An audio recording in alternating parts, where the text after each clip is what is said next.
Guns, blood, and waves of flesh-eating monsters ahead, the past decade brought us zombie classic shooters such as Left 4 Dead, Dying Light, and Killing Floor.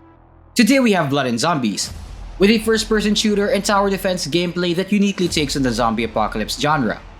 So join us here at Game8 Information Station and know our first take on this title. Blood and Zombies mix of first-person shooting and tower defense makes an interesting approach to the zombie game genre. Gather in the front lines with 1 of 4 survivors to lead the battle and survive multiple rounds of the zombie invasion.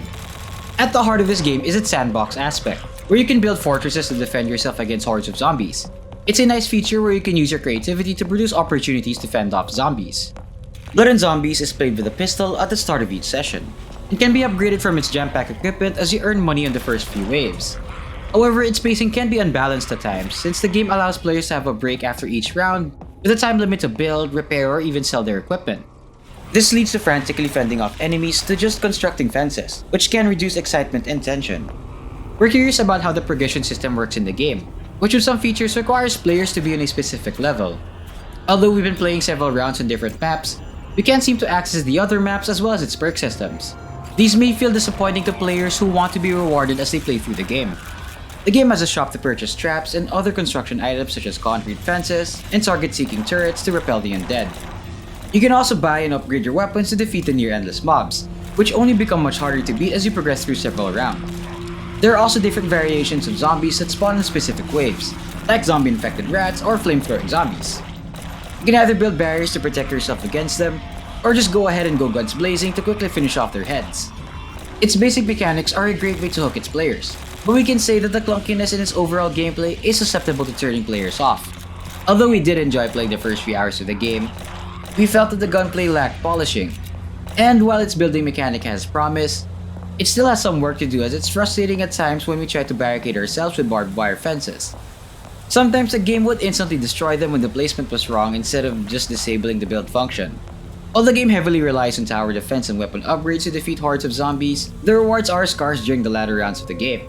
Instead of having an impenetrable fortress and a wide array of weapons, you're stuck with the basics since most of your money is spent on making band-aid solutions due to its lack of earning capabilities, in addition to its overpricing on some items and weapons in the shop.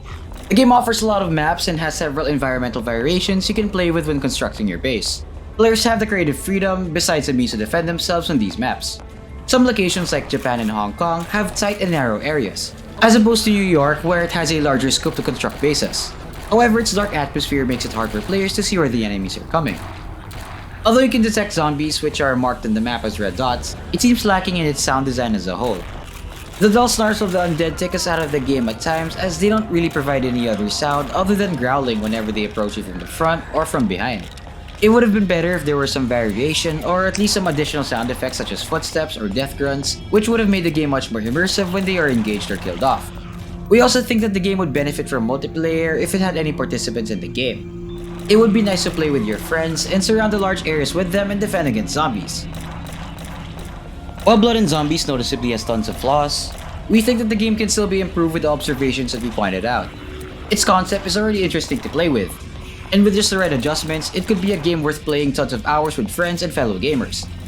So if you like zombie wave defense shooters combined with tower building mechanics, then this game would be worth a shot. Thanks for watching. What are your thoughts on Blood and Zombies? Are there other horror games you want us to cover? Let us know in the comments below. Till then, this is Game8 Information Station, signing off.